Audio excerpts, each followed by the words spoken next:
سلام دوستان، وقتتون بخیر. امیدوارم که حالتون خوب باشه.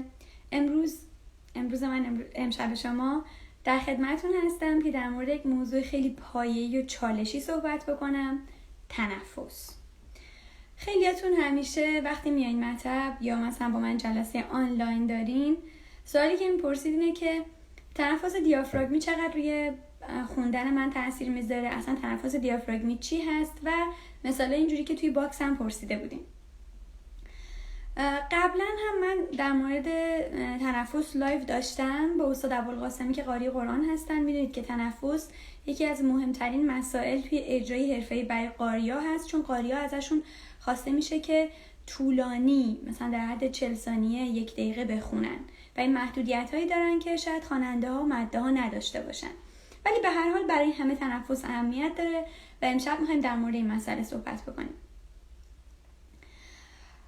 یه باکس گذاشته بودم، سوالات خیلی خوبی پرسیده بودین. من مطالب رو چون میخوام که هیچی میس نشه، از دست نره، براتون نوشتم، آماده کردم و که یه چارچوبی داشته باشه که فراموش نکنم چیزی رو در واقع بهتون بگم. اولین نکته‌ای که میخوام براتون در موردش صحبت بکنم اینه که تنفس اگر نباشه حنجره اصلا تکون نمیخوره، لرزش نداره. ولی تنفس بیش از حد، تنفس نادرست، تنفس کمتر از حد و انواع مشکلاتی که تو تنفس وجود داره میتونه آسیب برسونه به حنجره. امشب میخوایم در مورد این چیزا صحبت بکنیم که چه چیزایی باعث میشه که حنجره آسیب ببینه با تنفس نادرست. 4 تا مسئله توی تنفس هست. اولی الگوی تنفس که همه فقط در مورد این مانور میدن. تنفس دیافراگمی. یکی الگوه، یکی حجمه که چه حجمی از نفس رو بگیریم، یکی سرعت نفسگیریه، ولی از همه مهمتر هماهنگی تنفسه. پس این 4 تا نکته رو باید در مورد این 4 تا کاتگوری با هم صحبت میکنیم. الان براتون میگم که توی هر کدوم مثلا یعنی چی و چه تمرینایی باید انجام بدیم. ولی عنوان این لایو تنفس دیافراگمیه. پس با الگو شروع میکنیم. الگوی تنفس اصلا یعنی چی؟ ما 2 تا ریه داریم، نفس میگیریم، هوا میره توی ریه و بعد برمیگرده بیرون، به تارای صوتیمون میخوره، تارای صوتیمون ارتعاش میکنن و صدا تولید میشه و بعد صدا میاد بالا و تبدیل به کلمه و جمله. در واقع ما با حرکتهای دهنمون معنی دارش میکنیم و آواز یا حالا اجرا تولید میشه. خب حالا این حرکت وارد شدن هوا به ریه و خارج شدنش یه تأثیراتی رو صدا میذاره. اولین و مهمترین، حالا اولین و اون چیزی که بیشتر مصطلح هست، نمیشه گفت مهمترین، الگوی تنفسه. الگوی تنفس چیه؟ برای الگو از واژه‌های متفاوتی استفاده میکنن. مثلا بعضیا میگن تنفس دنده‌ای. امروز تو باکس دیدم نوشته بودین تنفس دنده‌ای اصلا چی هست؟ تنفس لگنی، تنفس شرمگاهی، تنفس جاهای دیگه، اصلا یه چیزای عجیب غریبی استفاده میکنن. ولی اون چیزایی که مصطلح هست تنفس شانه‌ای سینه‌ایه، برای تنفس‌های کم عمق سریع که آدم توی استرس داره یا مثلا تو دویدن زیاد نفس زدن و اینا، به این میگن تنفس سینه‌ای شانه‌ای. یه تنفس دیگه داریم به اسم تنفس دیافراگمی و شکمی. تو تنفس دیافراگمی شکمی از قسمت‌های پایین‌تر و اعماق ریه ما استفاده می‌کنیم و توی این تمرین در واقع یک مقداری پایین شکم میاد جلو. پس الگوی تنفس یعنی این که اون قسمتی از بدن که درگیر میشه، اگه شانه‌ای سینه‌ایه، اگه شکمی دیافراگمیه، اون قسمت رو اسمشو میذارن رو الگوی تنفس، بهش میگن تنفس مثلا شانه‌ای سینه‌ای، تنفس دیافراگمی و شکمی. خب حالا کدومی که این تنفس رو بهتره و اینکه آیا واقعا میشه همیشه مثلا اون تنفسی که بهتره رو انجام داد؟ تنفس دیافراگمی روانشناسا ثابت کردن که تنفس دیافراگمی بهترین نوع تنفسه. تنفس عمیقه به خاطر اینکه حجم بیشتری از هوا رو تو ریه داریم، یه حالت ریلکس تری به بدن میده، چون تنفسی که تو خواب اتفاق میفته یه تنفسیه که سیستم رو ریلکس میکنه. پس بهترین حالت استفاده از تنفس دیافراگمیه. خب آیا ما همیشه میتونیم تنفس دیافراگمی بگیریم؟ مثلا من میخوام یه عبارت کوتاهی رو بگم یا مثلا میخوام یه عبارت طولانی رو بگم. برای یه عبارت طولانی حتما نیاز دارم که حجم بیشتری از نفس رو بگیرم و حتما باید هوا در واقع الگوی تنفسم دیافراگمی باشه. ولی دوستان تنفس دیافراگمی همیشه به این معنی نیست که من میخوام یک عالمه نفس بگیرم. چون نفسم عمیقه پس باید تنفسم حجمش هم زیاد باشه. اینجا وارد حجم تنفس میشیم. ولی قبل از اینکه در مورد حجم تنفس براتون صحبت کنم 2 تا سوال از تو باکس اینجا نوشتم که میخوام در موردش صحبت بکنم. در مورد تنفس دیافراگمی بوده. یکیشون پرسیدین که دیافراگمی باید عادت بشه یا فقط موقع تمرین باید ازش استفاده کرد. ببینید وقتی تنفس الگو میشه و در واقع ملکه ذهن شما میشه تاثیرش رو توی آواز میذاره. اینطوری نیست که مثلا شما در طول روز به تنفستون دیافراگمی نباشه و فقط توی آواز شروع کنید دیافراگمی تنفس بکنید. نمیشه. اگر میخواین الگوی تنفستون دیافراگمی باشه باید همیشه این تمرین رو انجام بدین تا عادت روزانه‌تون بشه که هم در واقع آرامش و ریلکس بودنتون در طی روز کمک بکنه، هم به گفتارتون کمک بکنه، چون توی گفتار هم باید از تنفس دیافراگمی استفاده بکنیم و هم توی آواز خوندن بهتون کمک بکنه که الگوی خوبی داشته باشید بدون از تنش و انقباض.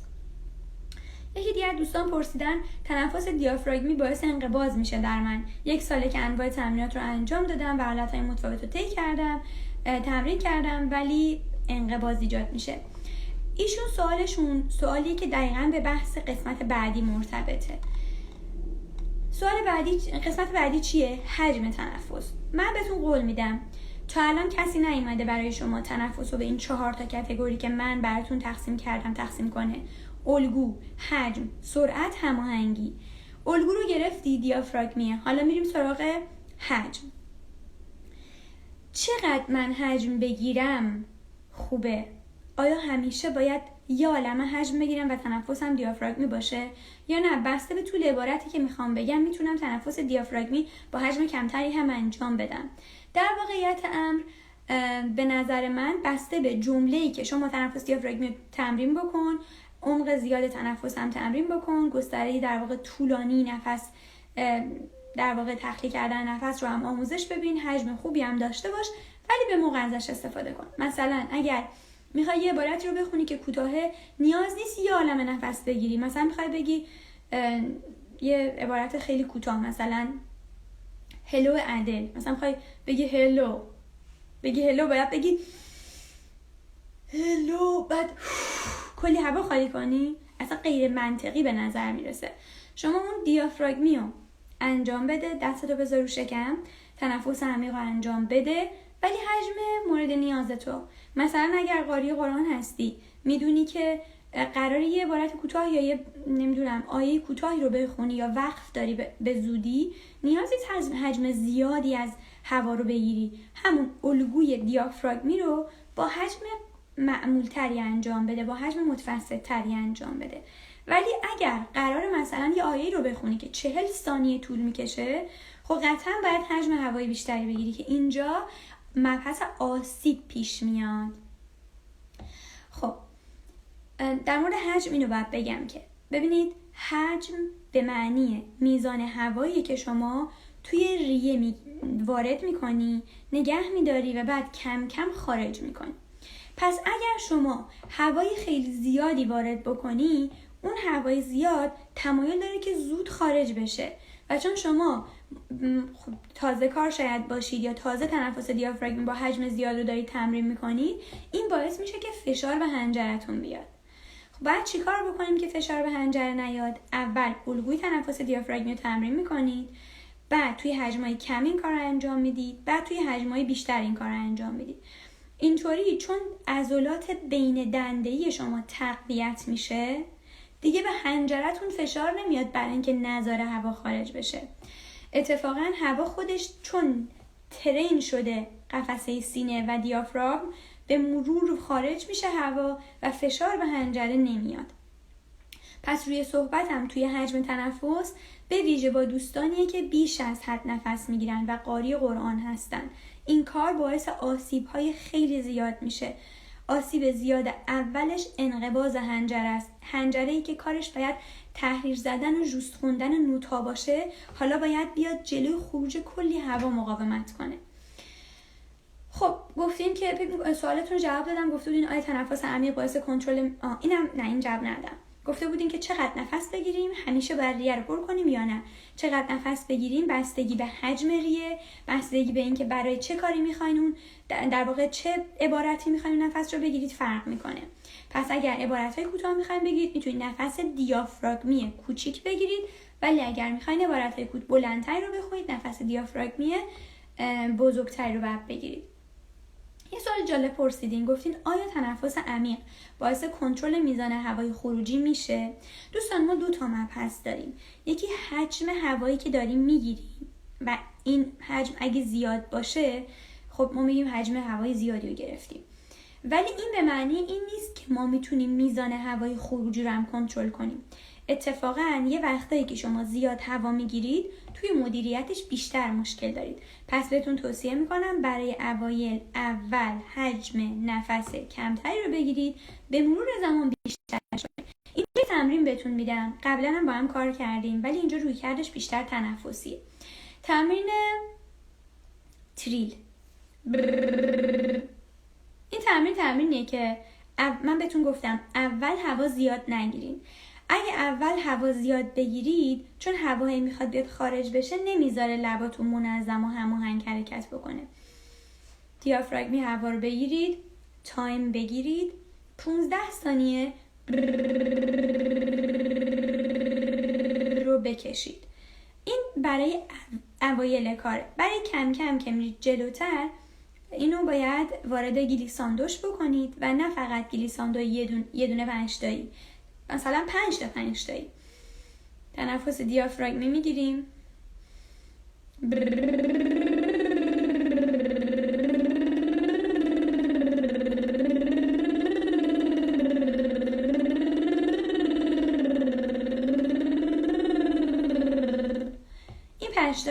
این 5 تا 5 تایی رو انجام میدیم. دوستان اینجا پرسیدن در متد CBT تنفس شکمی رو میگن درست نیست و باید دنده های پایین باز بشن و شکم نباید باد بشه. نظرتون رو میفرمایید؟ دوست عزیز، اصلا شکم باد نمیشه. همیشه توی تنفس فقط ریه باد میشه، ولی چون ریه وقتی باد میشه جا زیادتر میگیره میاد پایین تر، دیافراگم هل میده، شکم هم میاد یکم جلوتر. پس تنفس پایین دنده همون تنفس دیافراگمیه. ولی یه مسئله تجاری هست، بعضیا میان چون دوست دارن یه حرف جدید بزنن یه چیزی رو میپیچونن یه جور دیگه جلوه میدن که شما بگین واو، ولی اصلا چیز جدیدی نیست. سالیان سال رو تنفس دیافراگمی، گاهی وقتا اسم شکمی هم بهش میدن، کار شده که اصل قضیه اینه که دنده ها، همین قسمت پایین دنده ها بیاد جلو، قسمتی که دیافراگم هست. خب یکی از دوستان گفتن که وای خدا من چرا نمیتونم تمرین انجام بدم. این یه سری تریکا داره، اگر دوست داشتی میتونین تو جلسه فردی بهتون آموزش بدم، چون این تمرینیه که خیلی از تمرین صدا سازی روش انجام میشن. بهتون توصیه میکنم وقت بذارید و یاد بگیرید. خب بریم سوال بعدی. خب پس بسته به این که انتظاری که از شما میره دیمند یا تقاضای صوتی شما چقدره، شما میتونید حجم زیادی نفس رو بگیرید یا حجم کمی، که توصیه من به شما اینه اگر قاری قرآن هستید و از شما تقاضای حجم زیاد وجود داره، از حجمای پایین شروع کنید و کم کم حجم افزایش بدید. سوال پرسیدین که آیا ورزش کردن به ما کمک میکنه که تنفس ما در آواز بهتر بشه؟ دوستان این سوال خیلی سوال مهمیه. اول اینکه ورزش کردن بسته به نوع ورزش، اگه ورزش هوازی باشه به افزایش ظرفیت حیاتی یا حجم ریه کمک میکنه، ولی من دوستان رو دیدم توی مطب اومدن که حجم هوای زیادی رو داشتن، 1 دقیقه میتونستن نفس رو حبس بکنن، ولی وقتی بهشون میگفتی صدای آ رو بکش بیشتر از 10-15 ثانیه نمیتونستن اینو در واقع تنظیم کنن. اینجا از بحث ظرفیت تنفس یا حجم تنفس وارد بحث دیگه میشیم به اسم هماهنگی تنفس. هماهنگی تنفس یعنی چی؟ یعنی که اون هوایی رو که گرفتم آیا میتونم خورد خورد خرج کنم؟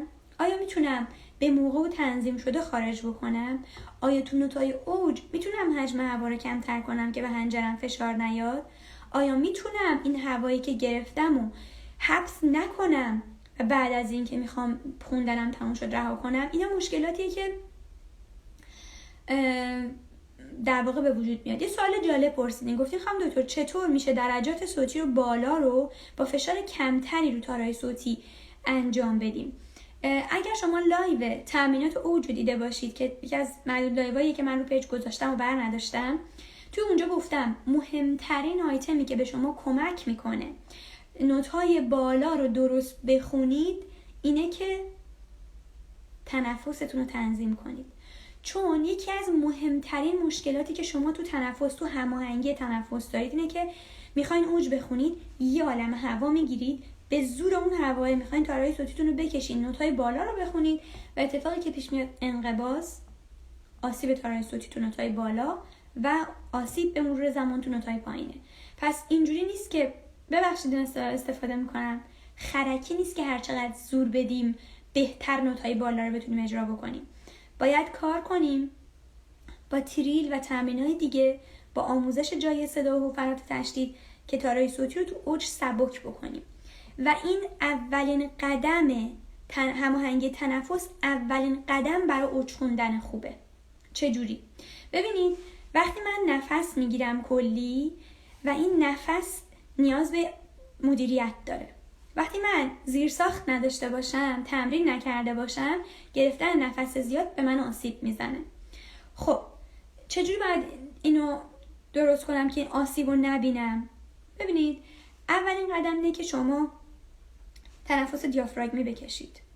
دومین قدم اینه که اون تنفس دیافراگمی که کشیدید رو مثلا اگه یه پر از هوا دارید الان، بتونید کانستنتلی به شکل پیوسته این هوا رو خارج بکنید که اول هوا زیاد خارج نشه بعد هوا کم خارج بشه. هوا از اول تا آخر پیوسته خارج بشه. کاش کبریت آوردم که این شمع رو روشن میکردم، تمرین شمع براتون میگفتم. تمرین شمع چیه؟ تمرین شمع به شما کن. بزن برم کبریت بیارم رو من انجام بدیم.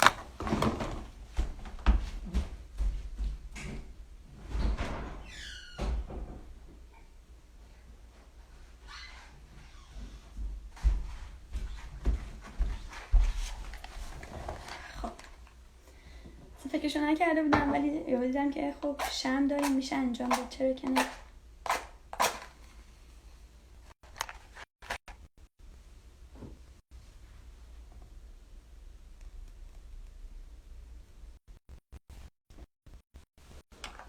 خب دوستان ببینید این یه شمعه.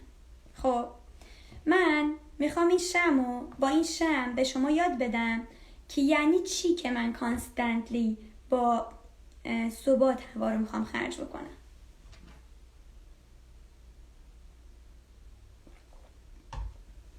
خب ببینید من میتونم بگم، اگه اینو خاموش کنم مجبورم دوباره کبریت روشن کنم ولی حالا انجام میدم دیگه. نفس گرفتم، هوا رو زود خارج کردم و این خیلی تکون خورد. تمرین من اینه که نفس دیافراگمی کم نه زیاد میگیرم. 5 ثانیه اینو ببین چه فاصله از دهن من داره. 10 سانتی حدوداً فاصله داره.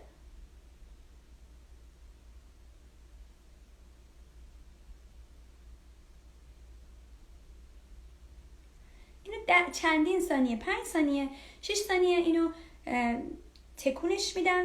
هوا داره کم کم میاد بیرون ولی تموم نمیشه. حالا عمیق‌تر انجام میدم. 10 ثانیه بیشتر نفس میگیرم که بتونم 10 ثانیه فوت کنم. بیشتر نفس میگیرم که بتونم 15 ثانیه فوت کنم. اولش نباید زیاد تکون بخوره.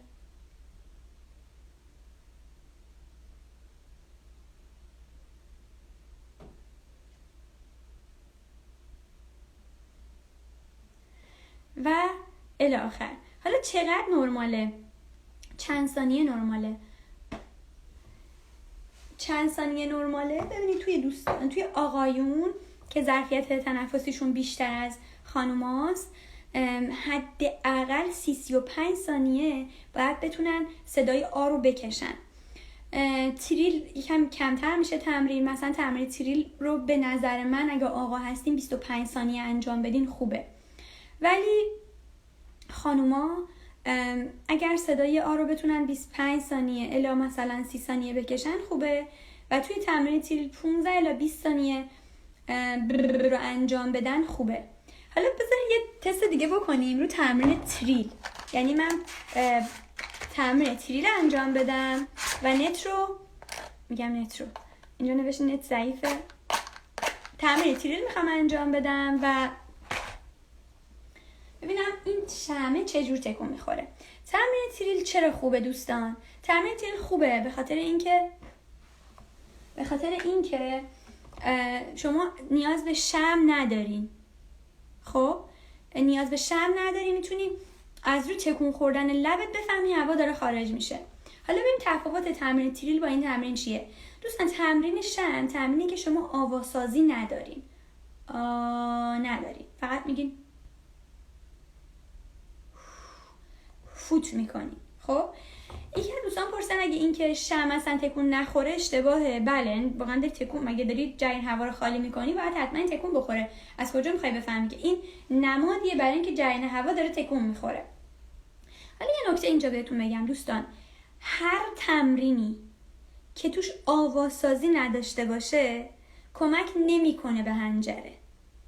حالا این الان من برای این مثال استفاده کردم که شما بفهمید جریان هوا باید کانستنت و پیوسته خارج بشه.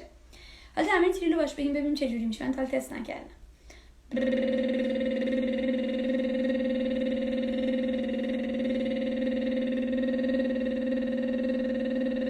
ببین چه قشنگ شد. لازم من سرعت فاصله شمع به خودم خیلی کمتر کردم، 5 سانت بود، ولی جریان هوا چقدر کانستنت پیوسته داشت خارج میشد.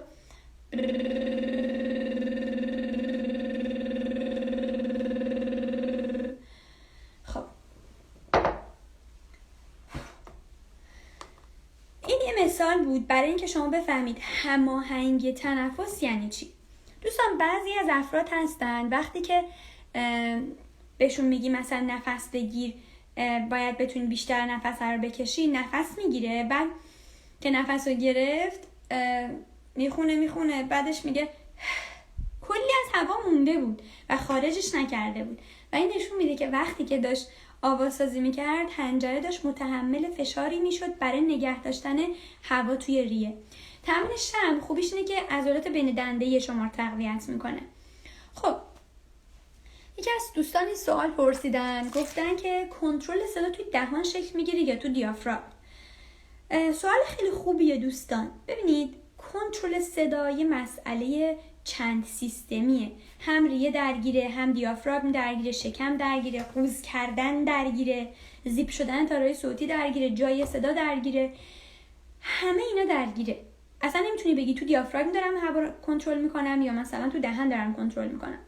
صدا مجموع اینا داره کنترلش میکنه، ولی این که هوا زیاد خارج نشه رو هم دیافراگم داره کنترل میکنه که یهو نیاد بالا هوا رو بده بیرون، هم عضلات بین دنده‌ای. عضلات بین دنده‌ای شما اگر ضعیف باشن، مثلا فرض کنید شما آدمی هستی که پشت کامپیوتر همیشه کار میکنید، قوز کردید. وقتی قوز کنید عضلات قفسه سینه‌تون ضعیف میشن و برای اینکه قفسه سینه رو جلو نگه دارن ضعیفن. در نتیجه وقتی شما هوا میاری تو، اینا نمیتونه خوب نگه داره، ول میکنه. وقتی قفسه سینه ول کرد اومد پایین، ریه فشاری بهش میاد و هوا رو خالی میکنه. اگه نخواهید هم هوا رو خالی کنید به حنجره فشار میاد. پس بهترین راه اینه که به خاطر شمعی که روشن کردیم بهمون گفت که کیفیت هوای خونه کم شد. امیدوارم آلارم دودو روشن نکنه. خب بهترین کاری که شما میتونید بکنید چیه؟ اینه که روی قفسه سینه‌تون توی تمرینا کار بکنید. مثلا چه تمرینایی انجام بدین که برای قوز و قفسه سینه هست. حالا باشگاه اگه نمیرید که این تمریناتی که به باز کردن قفسه سینه کمک میکنه، به شما کمک میکنه که عضلات بین دنده‌تون رو تقویت بکنید و وقتی که میخواین تمرینات تنفس انجام بدید ضعف از عضلات بین دنده‌ای نداشته باشین.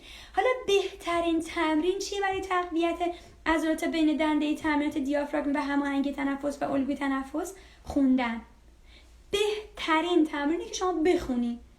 حالا میتونی به شکل هوشمندانه کارهایی رو انتخاب بکنی اولا که بیت‌های کوتاه‌تر داره، یا مثلا قاری قرآن هستید تیکه های کوتاه‌تری که وقف‌های کوتاه دارن، سوره‌های که آیه‌های کوتاه‌تر دارن، دستتون رو بزنید رو شکمتون، حواستون باشه تنفس دیافراگمی باشه.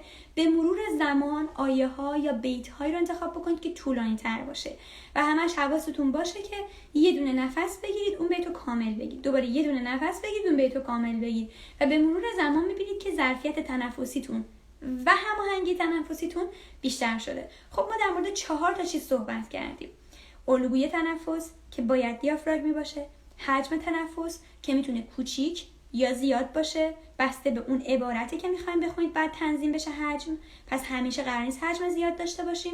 در مورد هماهنگی صحبت کردیم که مهمترین قسمت تنفسه که اگه نباشه شما هر چقدر الگو رعایت بکنی تنفست حجمش زیاد باشه اگه هماهنگ نباشه به درد نمیخوره.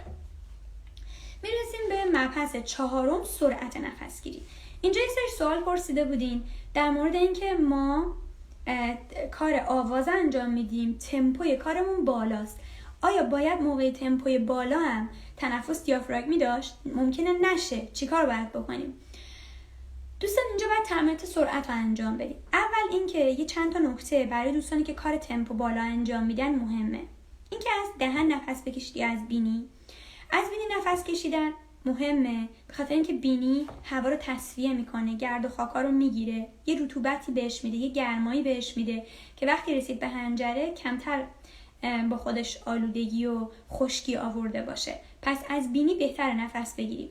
ولی گاهی وقتا شما عجله دارید یا تایم خیلی محدودید، وقت دارید وسط 2 تا تیکه خوندن برای نفس زیاد و تیکه بعدی هم طولانی نفسش باید در کوتاه‌ترین موقعیت ممکن بیشترین میزان نفس رو بگیرید. اینجا پیشنهاد من به شما اینه که از هر دو نفس بگیرید، بینی و دهان. اوکی؟ حالا تمرینات سرعت بالا چیه؟ سرعت بالا مثلا یه دونه اینی که اینجور تیک تیک میکنه چیه؟ دیاپازون بذارید. مثلا وقتی که داره با 1 دونه ثانیه حرکت میکنه، وقتی که داره با 2 تا ثانیه حرکت میکنه، حالا هر چی. من تخصص موسیقی خیلی زیاد ندارم. تایم کوتاه به خودتون مثلا بگید که من بیشترین حجم تنفس رو باید توی ثانیه بگیرم. اگه من خیلی گرفتم، نوستریلام کوچیک بود و صدا ایجاد شد، ولی خب ببینید اگه تنفس و سرعتش رو ببریم بالا سینه ایشانه‌ای میشه، ولی اگر دیافراگمی باشه سرعت کمتره. پس نیازی نیست توی تمپوهای بالا حتما تنفس دیافراگمی باشه، ولی اگه تنفس دیافراگمی باشه بهتره. چرا؟ چون آرامش بخشه، چون که به شما ظرفیت حجم هوای بیشتری میده، 2 استرستون رو کمتر میکنه، انقباضای حنجره رو کمتر میکنه، صدا ایجاد نمیکنه. ولی باید تمرین کنید دیگه. مثلا من 1 ثانیه وقت میگیرم میخوام تنفس بگیرم، به خودم میگم کل ریه‌ام باید توی 1 ثانیه پر کنم. پر شد. ولی وقتی عجله میکنی اون هوا کمرم میگیری، عضلات قفسه سینه و حنجرت هم منقبض میشه و اونطور هم موفق نیست، چون هوای خشک میگیری، با دهن میگیری، ممکنه منجر به سرفت بشه. پس سیف ساید رو اگه بگیریم، سمت امن رو اگه بگیریم، تنفس دیافراگمی و تمرینات سرعت. تمرینات سرعت هم چیزی نیست به جز این که بگی تو 1 ثانیه میخوام بیشترین تنفس رو بگیرم و اینقدر رو تمرین بکنید که گرفتن تنفس صحیح توی دیافراگم براتون راحت بشه. اینجا یه مسئله دیگه هم پیش میاد که پرسیده بودین، پولیپ بینی، انحراف بینی. انحراف بینی یعنی چی؟ ببینید من 2 تا سوراخ تو بینیم دارم که از این 2 تا سوراخ میخوام هوا بگیرم. اگه اینجا یه تیغه میانی بینی دارم، بعضی از افراد تیغه میانی بینیشون دچار انحرافه. این انحراف طوریه که یکی از نوستریلای یکی از سوراخ‌های بینی رو میبنده. وقتی این بسته بشه، یعنی شما توی اون 1 ثانیه که وقت داشتی تنفس دیافراگمی زیادم بگیری چون تمپوی کارت بالا بود و کارت طولانی بود، وقت نمی‌کنی نفس بگیری، خوب نفس نمیگیری. وقتی جراحی بکنی، اینو اصلاح بکنی، 2 تا سوراخ به اندازه همزمان نفس بگیری، هوای بیشتری میتونی بگیری. پس اگر سرعت نفسگیریتون پایینه، اول باید الگوتون اصلاح بکنید، دوم باید به پولیپ یا انحراف بینیتون رو چک بکنید. اگر پولیپ یا انحراف بینی دارید، پولیپتون رو در بیارید، جراحی پولیپ سر پاس. حالا انحراف بینی جراحیش سخت‌تر، نیاز به گوشی داره، ولی این چیزا رو چک بکنید باعث میشه که سرعت نفسگیریتون بره بالاتر و نفس بهتری بگیرید. بهترین تمرینات تنفس چیا هستن؟ با هم دیگه در موردش حرف زدیم طی لایو. اولین تمرین تریله. چرا؟ چون کلمه ملمه نیست، حواس شما پرت نمیشه به این که نوتشو درست گفتم، اینجا قرار بود مثلا چه کلمه‌ای بگم، به معناش توجه کنم یا مثلا چیزای اینجوری. شما فقط اون لحظه به چی فکر میکنی؟ به اینکه دارم لبامو درست میلرزونم و جریان هوا داره به شکل پیوسته میاد اینجوری. اینو اگه خانم هستید 15 ثانیه بگید خوبه، اگه آقا هستید 20-25 ثانیه بگید خوبه. پس تمرین تریل خوبه. تمرین تریل گلیساندو هم براتون گفتم توی لایو که گام 5 نوتی یا گام 8 نوتی رو توی نفس میرید اینجوری.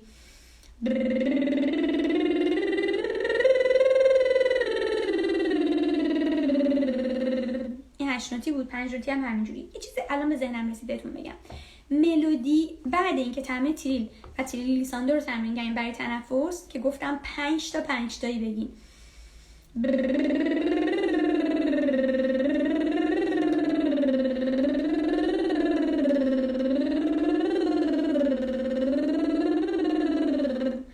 من به نفس عادی تونستم 5 تا بگم. اگه نفس عمیق تری بگیرم فکر کنم 12 تا رکوردم بوده. خب تمرین تریل ساده رو میگین، تمرین تریل گلیساندوی 5 تایی یا 8 تایی رو میگین، تمرین تریل گلیساندوی 5 تا 5 تایی رو میگین و بعد میرسید به ملودی. با این کار ملودی بزنید، قطع نکنید. مثلا چجوری؟ مثلا بگین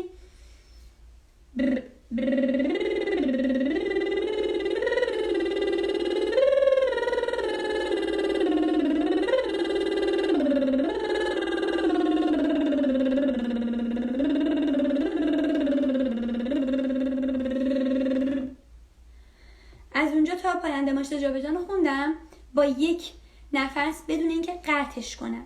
درسته شعر داره وسطش قطع میشه، ولی من میتونم تریلمو ادامه بدم. وقتی تریل میگیم اینجا میخوره، طبیعیه. پس وسطش قطع نکنید که اون پیوسته هماهنگی تنفس رو کار بکنید.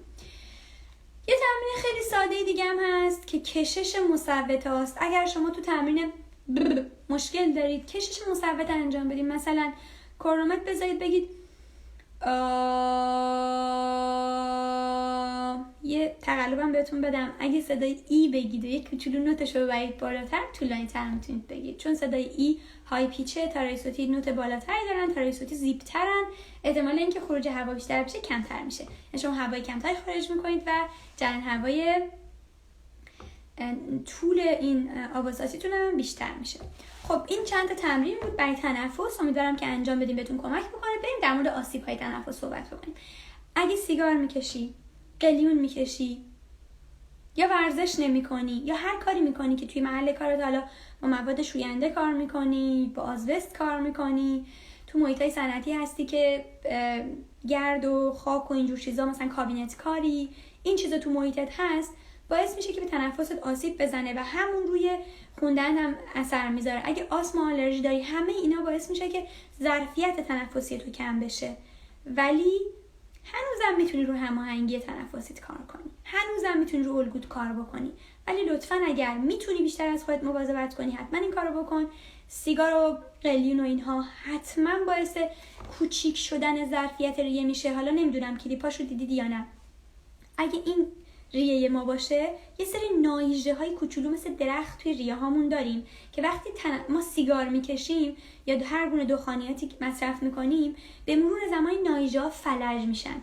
اگر ظرفیت یه دونه ریه شما مثلا اینقدره، اگه چند سال سیگار بکشین کوچیک‌تر میشه. چرا؟ چون نایژه ها فلج میشن و توی پیریتون شما COPD میگیرید.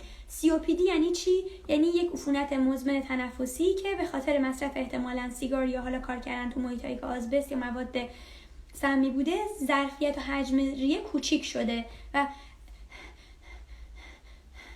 نفسای کوتاه و کم عمق دارن، چون انگار ریهشون فقط اون قسمت وسطش مونده، این قسمت‌های عمیقش فلج شده اون نایژه ها. خب در مورد بیشترین آسیب‌های تنفسی هم گفتیم، تنفس از بینی باشه یا از دهان هم گفتیم. من فکر می‌کنم همه سوالای تو باکس رو جواب دادم. حالا یه چند لحظه من کامنت ها رو باز می‌کنم، شما هر سوالی دارید بپرسید. من چیزی که به ذهنم میرسه فکر می‌کنم همه چی رو گفتم، ولی بازم اگر سوالی دارید در خدمتون هستم. این لایو رو احتمالش هست که سیو بکنم، اگر لایو رو دیدید بر دوستاتون بفرستید و به همدیگه کمک بکنید که از تمرینات صحیح و درست استفاده بکنن. درسته که همیشه تبلیغات رو تنفس دیافراگمی بوده، ولی تنفس دیافراگمی 1/4 قضیه است. 3/4 سرعت، هماهنگی و حجمه. موفق باشید. شبتون بخیر. خدا نگهدار.